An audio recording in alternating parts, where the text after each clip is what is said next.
দেখো আমাদের খাওয়া দাওয়া কমপ্লিট, এখন আমরা বেরিয়েছি আর একটা চ্যালেঞ্জের মধ্যে ফড়িং ক্যাফে।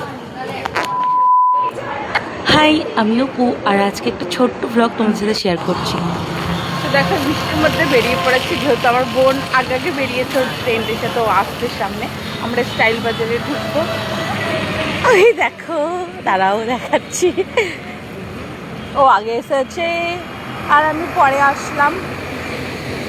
এই যে দুজন আসছে। চলো চলো এবার। তো আমরা এবার স্টাইল বাজার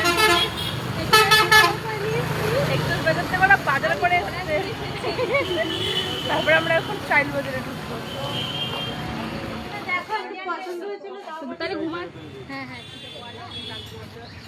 তো দেখো আমরা এখন চলে যাচ্ছি ফড়িং ক্যাফেতে। চলো ভিতরটা তোমাকে দেখো।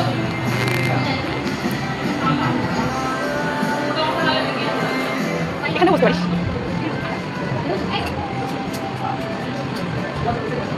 ক্যাফের ভেতরে চলে এসেছি আর এখানকার অ্যাম্বিয়েন্স খুব সুন্দর। আর আমি ছাদে গেছি কারণ বৃষ্টি পড়ছিল। সত্যি বলতে আমার খুবই ভালো লেগেছে।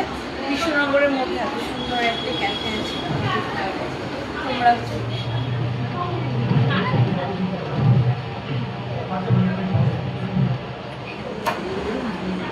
আমাদের কারোর মিলছে না, শুধু আমার বোনের মিলছে।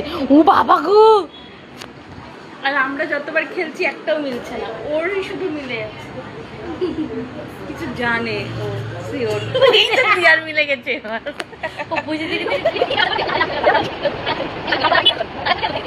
আমার হয়েছে।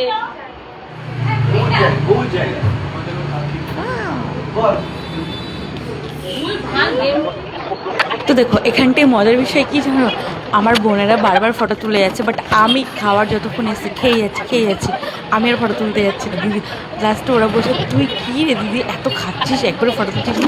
আর আমি দেখো খাচ্ছি, একটু করে গিয়ে ওদের সাথে পোজ দিচ্ছি। আর ওদের ফটো তোলা শেষ আর আমার খাওয়াও শেষ। ওরা ফটো তুলে বলছে তো খাওয়া কমপ্লিট। আমি হ্যাঁ, অ্যাকচুয়ালি কী জানো তো, আমি খাওয়ার পেলে একটু ওয়েট করতে পারি না, আমি সঙ্গে সঙ্গে কিনি। আর এখানকার খাবারগুলো ভীষণ টেস্টি ছিল।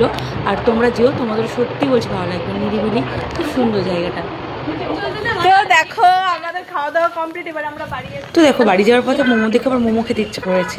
তারপরে গন্ধরাজ মোমোর একটা প্লেন মোমো নিয়ে নিয়েছিলাম স্টিম। এবার দেখো ভগবানের জন্য ফুল মিষ্টি নিয়ে বাড়ি যাচ্ছে।